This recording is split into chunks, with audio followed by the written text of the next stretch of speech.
Pernah kepikiran nggak sih kalau, tindakan yang kayaknya remeh banget gitu ya, misalnya kita nyoblos pas pemilu, atau bahkan cuman mutusin, "Ah nggak jadi deh beli dada ayam hari ini," itu katanya bisa punya dampak setara ribuan dolar, Hmm, atau sebaliknya ya. iya atau sebaliknya.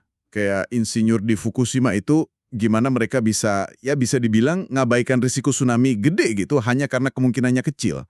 Padahal kan kalau beneran kejadian, dampaknya wah bencana. Agak aneh ya logikanya kadang. Betul, betul. Dan ini pas banget jadi inti pembahasan kita kali ini. Kita kan lagi mendalami materi soal altruisme efektif nih. Nah, kita masuk ke pertanyaan kunci kelima. Apa peluang suksesnya dan seberapa besar sih nilai kesuksesan itu? Oke, peluang dan besaran dampak ya. Iya.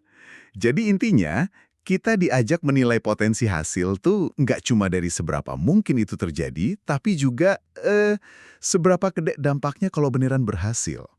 Konsep ini namanya nilai harapan atau expected value kalau istilah teknisnya. Nilai harapan. Oke, kedengarannya penting nih. Jadi kalau kita paham ini bisa bantu kita, ya Anda juga yang dengerin, buat ambil keputusan yang lebih lebih pas gitu ya. Apalagi kalau niatnya mau berbuat baik, tapi bingung. Pilihan hasilnya lumayan tapi pasti, atau yang hasilnya bisa gede banget, tapi ya ampun peluangnya kayak menang lotre. Nah, persis. Jadi nanti kita coba bedah bareng ya, gimana sih cara kerja nilai harapan ini? Kita juga bakal singgung sedikit soal konsep unik namanya micromort. Micromort. Apalagi tuh? Itu buat ngukur resiko sehari-hari. Menarik banget pokoknya. Terus kita lihat gimana nilai harapan ini bisa dipakai di banyak situasi. Ya kayak tadi, soal nyoblos pemilu, terus pilihan makanan kita, sampai pilihan karir, bahkan buat dorong perubahan sosial yang gede atau isu penting kayak perubahan iklim. Wah, oke, siap. Mari kita mulai. Jadi intinya, kadang kita perlu kacamata lain ya buat lihat peluang dan hasil. Nggak cukup cuma mikir, ah peluangnya kecil, gitu aja. Betul, disinilah nilai harapan itu berperan. Sebenarnya rumusnya simpel kok. Nilai harapan itu jumlah dari tiap kemungkinan hasil dikali sama probabilitasnya masing-masing. Contoh paling gampang deh, lempar koin. Oke, lempar koin. Misalnya nih, kalau keluar gambar kepala, peluangnya kan 50%, Anda dapat $2. Tapi kalau keluar ekor, peluangnya juga 50%.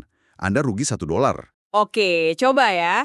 50% kali 2 dolar, itu 1 dolar.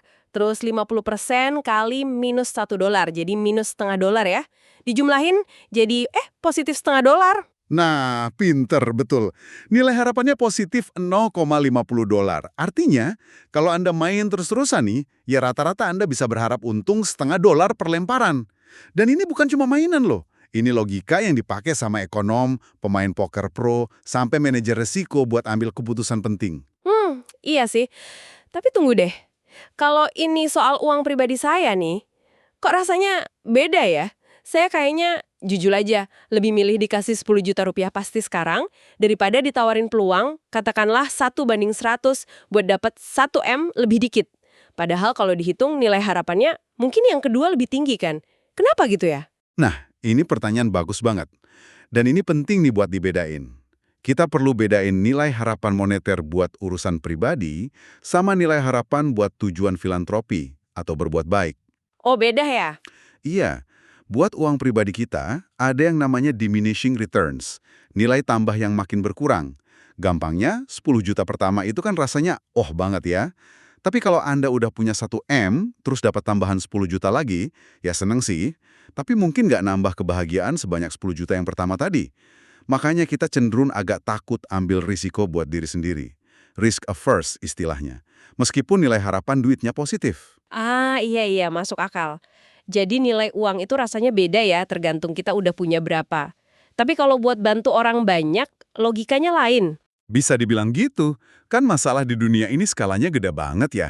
Jadi efek diminishing returns tadi itu nggak cepet-cepet amat kerasa. Misalnya nih, Anda donasi 10 juta ke katakanlah Against Malaria Foundation buat beli kelambu.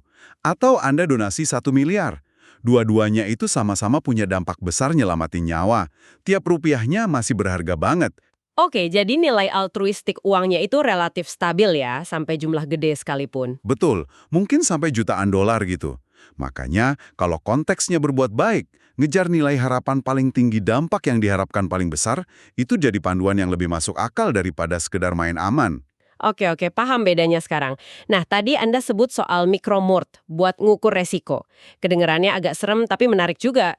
Itu gimana konsepnya? Ini sebetulnya cara kuantitatif aja sih buat bandingin resiko kematian dari macam-macam aktivitas. Satu micromort itu artinya 1 dalam 1 juta peluang meninggal. Sumber kita ini ngasih contoh-contoh yang lumayan bikin kaget sih. Oh iya, kayak gimana contohnya? Misalnya gini, resiko dari sekali pakai ekstasi katakanlah 2 tablet itu sekitar 1 micromort. Coba bandingin sama misalnya scuba diving, itu resikonya 5 micromort per nyelam. Atau skydiving, itu sekitar 9 micromort per lompatan. Hah? Serius? Tunggu, tunggu. Jadi, secara statistik ya, ini ngomongin statistik murni.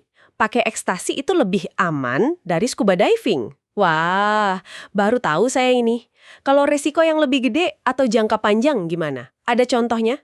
Ada juga sumbernya nyebutin misalnya terbang pakai pesawat ulang-alik itu, Space Shuttle. Risikonya 17.000 micromort. Gila, itu kan peluang 1,7% meninggal ya. Itu hampir sama bahayanya kayak naik Gunung Everest di atas base camp. Itu sekitar 13.000 micromort. Wow, Terus kalau risiko jangka panjang, makan 40 sendok makan selai kacang itu nambah 1 micromort. Karena ada aflatoksin katanya.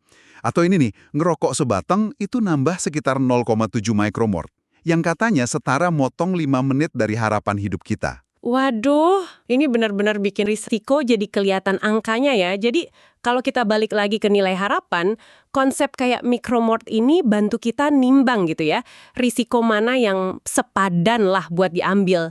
Kayak contoh naik motor di Sumber itu, katanya sejam naik motor itu ongkosnya hampir 4 jam harapan hidup kita. Iya, betul.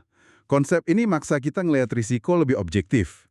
Nah, ini nyambung lagi kan sama contoh insinyur Fukushima tadi. Mereka terlalu fokus ke probabilitas tsunami-nya yang kecil, tapi lupa atau mungkin kurang memperhitungkan dampaknya yang gede banget kalau sampai kejadian. Ini jebakan berpikir yang sering banget kita alami. Kita fokus ke kemungkinan kecilnya, terus abai sama seberapa parah akibatnya. Dan ini jadi penting banget kalau kita mau coba bikin dampak positif di dunia, ya kan? Penting banget, kita harus sensitif sama dua sisi koinnya. Seberapa mungkin berhasil dan seberapa gede nilai keberhasilan itu. Kadang-kadang nih, tindakan yang peluang suksesnya kecil, tapi kalau berhasil dampaknya luar biasa besar, itu bisa jadi lebih prioritas daripada tindakan yang hasilnya pasti, tapi ya gitu-gitu aja. Ini bisa ngubah cara kita lihat banyak hal, termasuk hal yang sering dianggap remeh, kayak ikut pemilu tadi. Nah, iya soal milih ini. Saya sering banget dengar argumen, bahkan dari ekonom terkenal kayak Steven Levitt yang dikutip di Sumber itu, katanya milih itu sebenarnya nggak rasional. Ah, iya, argumen itu ya. Tapi kalau kita pakai kacamata nilai harapan, ceritanya jadi beda loh. Argumen tadi kan cuma lihat sisi probabilitasnya aja yang kecil. Tapi kita mesti tanya juga, seberapa besar sih manfaatnya kalau ya suara kita itu beneran jadi penentu. Sumber kita ngutip studi Gelman, Silver, sama Edlin. Mereka ngitung tuh peluang rata-rata pemilih di AS pas pemilu presiden 2008 jadi penentu itu angkanya emang kecil banget, sekitar 1:60 juta. 1:60 juta? Ya ampun, itu kayak nyari jarum di tumpukan jerami segede benua kali ya? Terus gimana nilai harapannya bisa jadi gede? Nah, ini dia bagian serunya. Sumbernya bikin perhitungan hipotesis gini. Anggap aja nih, menurut penilaian Anda ya, partai atau kandidat yang Anda pilih itu, kalau dia menang, bakal bawa manfaat setara katakanlah $1.000 per orang buat seluruh penduduk. Di AS waktu itu penduduknya sekitar 314 juta jiwa, berarti total manfaatnya buat masyarakat 314 miliar dolar. Gede banget kan? Oke, 314 miliar dolar terus dikali peluang 1:60 juta. Coba saya hitung pakai kalkulator. Wah, jadinya sekitar 5.200 dolar, serius nih.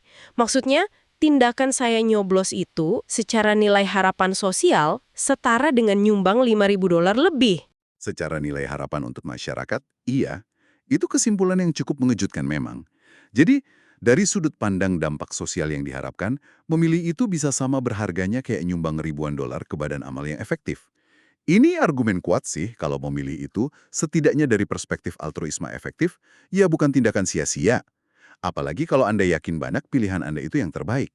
Tapi, ini pasti ada tapinya kan? Angka $1.000 per orang itu kan cuman asumsi banget. Oh, jelas. Ada beberapa catatan penting. Pertama, iya benar. Angka $1.000 itu cuma contoh. Anda harus nilai sendiri seberapa besar sih beda dampak antar pilihan. Kedua, nilai harapan ini sangat bergantung sama keyakinan Anda. Kalau Anda ragu-ragu, 50-50 lah siapa yang lebih baik, ya nilai harapannya 0 dong. Oke. Ketiga, dan ini penting banget, peluang 1:60 juta itu kan angka rata-rata nasional.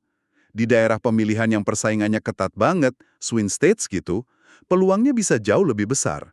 Contohnya, di AS tahun 2008 itu, di Colorado peluangnya bisa 1:10 juta. Kalau pakai asumsi $1.000 tadi, nilai harapannya jadi $30.000. Gede kan? Wow, jauh beda ya? Tapi sebaliknya, di negara bagian yang udah pasti siapa pemenangnya, kayak Massachusetts misalnya, peluangnya bisa 1:1 miliar. Nilai harapannya jadi cuma $300. Di DC malah kurang dari $3 katanya. Jadi konteks daerah pemilihannya penting banget. Oke, oke. Jadi tergantung seberapa ketat pertarungannya dan seberapa yakin kita ya. Nah, logika nilai harapan ini berlaku juga buat tindakan kecil sehari-hari tadi. Kayak nggak jadi beli ayam. Rasanya kok mustahil ya, saya nggak jadi beli satu potong dada ayam bisa ngaruh ke industri ayam triliunan rupiah gitu. Kalau dilihat saat itu juga, ya biasanya sih nggak ngaruh apa-apa. Tapi lagi-lagi, coba pakai kacamata nilai harapan. Sumbernya ngejelasin gini, kadang-kadang keputusan kecil Anda itu bisa jadi semacam pemicu. Coba bayangin supermarket punya aturan internal.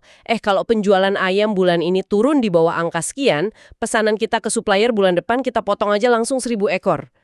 Jadi ada kemungkinan kecil, ya mungkin 1/sekian ribu gitu keputusan saya nggak beli ayam itu jadi tetesan terakhir yang bikin penjualannya jatuh di bawah batas itu. Nah, persis. Dan kalau itu kejadian, dampaknya kan lumayan, 1.000 ayam lebih sedikit yang diproduksi atau dipesan. Jadi, peluang kecil banget dikali dampak yang lumayan gede sama dengan nilai harapan yang nggak nol. Ini bukan ngarang loh, sumbernya ngutip estimasi ekonom. Katanya rata-rata nih kalau Anda berhenti makan sebutir telur, produksi telur total bakal turun sekitar 0,91 butir. Kalau Anda berhenti makan 1 pon ayam, produksi turun 0,76 pon. Jadi ya keputusan individu kita kalau dijumlahin dan dilihat jangka panjang, ternyata ada efeknya. Wah kalau dipikir-pikir gitu, iya juga ya. Terus logika yang sama bisa dipakai buat ikut demo gitu. Kan sering tuh mikir, apalah arti saya satu orang di tengah lautan massa? Bikin jumlah masanya ngelewatin batas kritis, misalnya angka minimal biar diliput media besar atau dianggap serius sama politisi, itu mungkin kecil banget. Tapi kalau itu kejadian, terus demonya berhasil dorong perubahan kebijakan, dampaknya kan bisa gede banget buat banyak orang. Jadi nilai harapannya bisa tinggi juga. Ada studi menarik dari Harvard sama Stockholm yang dikutip sumber soal demo Tea Party di AS. Mereka pinter, pakai data cuaca. Kan kalau cuaca jelek orang jadi malas datang demo ya. Nah, ternyata jumlah massa yang lebih besar pas cuaca bagus itu ada korelasinya signifikan sama hasil voting yang lebih konservatif di Kongres setelahnya. Jadi jumlah massa itu emang ngaruh. Ini menarik banget sih. Benar-benar membuka cara pandang Daru ya soal dampak tindakan kita. Dan ini bawa kita ke pilihan yang lebih gede lagi ya, kayak pilihan karir. Sumbernya kan bandingin tuh, jalur yang dampaknya pasti, kayak donasi rutin ke badan amal yang udah terbukti efektif, sama jalur yang lebih spekulatif tapi potensi dampaknya bisa raksasa, kayak masuk politik. Ada contoh kasusnya kan, si Laura Brown itu? Betul, kasus Laura Brown ini bagus buat ilustrasi. Dia kan mahasiswi PPI, Filsafat, Politik, Ekonomi di Oxford. Itu kan jalur yang banyak ngasilin politisi di Inggris ya. Nah dia galau nih antara dua pilihan, kejar karir yang gajinya gede banget biar bisa donasi sebanyak mungkin, ini yang kadang disebut earning to give, atau coba peruntungan masuk ke dunia politik praktis di Inggris. Tujuannya sama, mana yang bisa bikin dampak positif paling gede. Terus gimana dia nimbangnya? Ngitung nilai harapan karir politik. Kedengarannya kok susah banget ya. Emang nggak gampang. Tapi dia dibantu sama tim dari 80.000 hours, pakai pendekatan yang namanya penalaran batas bawah atau lower bound reasoning. Idenya tuh kita bikin asumsi-asumsi yang sengaja dibuat pesimis banget, konservatif abis. Biar hasil akhirnya bisa dianggap sebagai perkiraan dampak minimalnya lah. Oke, jadi dibikin sepesimis mungkin ya? Iya. Jadi mereka estimasi dulu Peluang si Laura buat bisa jadi anggota parlemen, terus jadi menteri, sampai jadi perdana menteri. Dilihat dari data lulusan Oxford PPE sebelumnya. Ya, peluangnya kecil jelas, tapi nggak nol juga kan? Terus, dampak kalau berhasilnya itu dihitung pesimis juga. Nah, bener. Di sini asumsi pesimisnya berlapis-lapis. Pertama, dampak dihitung cuma kalau dia beneran jadi MP, menteri, atau PM. Kedua, dampaknya dihitung cuma dari pengaruh dia ngubah alokasi anggaran pemerintah ke program yang lebih efektif. Jadi nggak dihitung tuh pengaruh dari lobby, bikin UU baru, atau pengaruh ke publik lainnya. Ketiga, dan ini yang paling pesimis, uang pemerintah yang berhasil dia pengaruhi itu dianggap cuma 150 seefektif kalau donasi langsung ke Badan Amal Top. Kebayangkan pesimisnya, wah iya itu diskonnya gede banget ya. Terus hasilnya gimana setelah dihitung nilai harapannya pakai semua asumsi pesimis itu? Nah, ini yang bikin kaget. Ternyata, bahkan dengan semua diskon pesimis itu, nilai harapan dampak dari karir politik buat Laura, kalau dikonversi ke nilai setara donasi, itu masih lebih tinggi daripada potensi total donasi yang bisa dia kumpulin seumur hidupnya kalau dia pilih jalur earning to give di karir lain yang gajinya tinggi. Serius? Jadi kesimpulannya buat dia jalur politik lebih menjanjikan ya secara nilai harapan? Iya, untuk dia, dengan latar belakang, minat, dan peluang spesifiknya dia, jalur politik itu punya nilai harapan dampak yang lebih tinggi.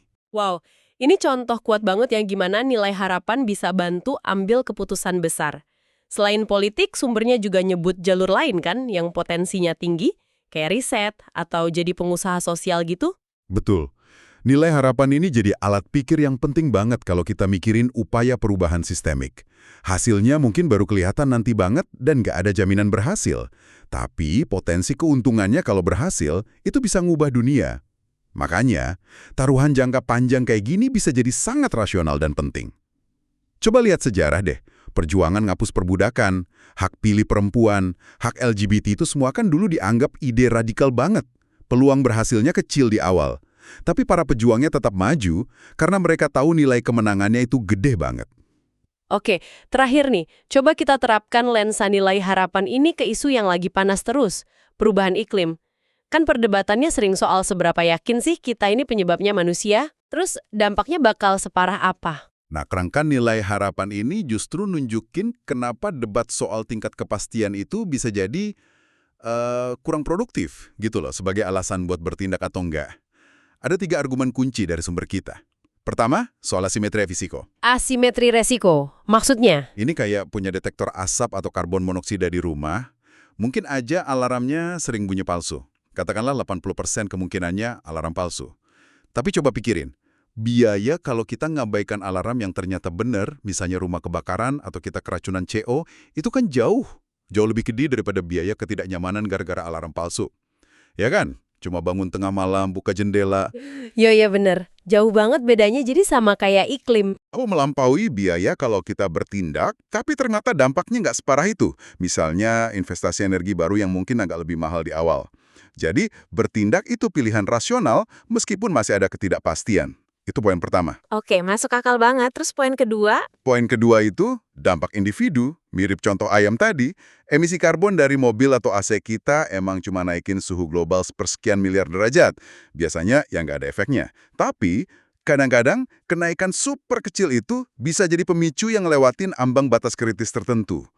Pemicu lagi ya? Iya, yang akhirnya nyebabin bencana lokal kayak banjir bandang atau gelombang panas ekstrim yang tadinya nggak akan kejadian kalau nggak ada tambahan emisi kita itu. Jadi, nilai harapan kerugian dari emisi pribadi kita, kalau dikaliin sama dampak katastrofik yang sesekali kejadian, itu ternyata signifikan juga. Kalau dijumlahin, ya total tindakan individu inilah yang bikin bahaya kolektif yang gede. Oke. Logika pemicu atau batas kritis ini penting ya ternyata. Terus poin ketiga apa? Poin ketiga itu risiko bencana skala besar atau tail risk. Kita nggak boleh cuma fokus sama skenario yang paling mungkin terjadi. Misalnya suhu naik 2-3 derajat. Kita juga harus serius mikirin skenario terburuk, meskipun probabilitasnya mungkin kecil. Skenario terburuk kayak gimana? Ya, gimana kalau perubahan iklim ini micu efek domino yang nggak keprediksi? Yang bikin ekosistem global runtuh atau konflik rebutan sumber daya di mana-mana. Dampaknya yang katastrofik banget, itu artinya nilai harapan negatifnya, kerugian yang diharapkan jadi tinggi banget. Ini alasan kuat kenapa kita perlu fokus juga buat mencegah resiko-resiko ekor ini. Kayak yang jadi fokusnya lembaga Skoll Global Threats Fund, itu misalnya. Oke, oke. Jadi kalau dirangkum nih ya, intinya jangan cuma lihat seberapa mungkin sesuatu terjadi, tapi kalikan kemungkinan itu dengan seberapa besar dampaknya, mau positif atau negatif. Itulah nilai harapan. Dan ini jadi kayak kompas gitu ya, buat ambil keputusan di tengah ketidakpastian. Terutama pas bandingin berbagai cara berbuat baik yang kelihatannya beda banget. Nah, persis gitu. Cara mikir ini bisa bantu kita ngeliat jalur-jalur kontribusi yang mungkin tadinya kita anggap remeh atau nggak mungkin, gara-gara peluangnya kecil. Ini bikin kita bisa lebih menghargai potensi tindakan-tindakan jangka panjang atau yang berisiko tinggi, meskipun suksesnya nggak dijamin.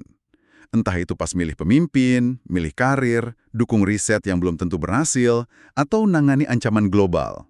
Sip. Nah, buat Anda yang dari tadi dengerin, mungkin bisa coba direnungkan nih.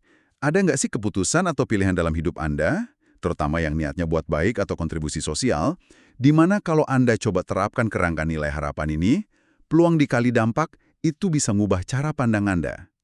Dan mungkin satu pertanyaan lagi ya buat dibawa pulang, buat dipikirin. Kalau kita tahu nih, beberapa tindakan dengan peluang kecil ini punya potensi dampak yang luar biasa gede buat masa depan, gimana caranya ya kita sebagai individu, sebagai masyarakat, bisa jadi lebih pinter buat kenalin dan dukung pertaruhan jangka panjang mana aja sih yang paling menjanjikan buat kemajuan umat manusia ke depannya?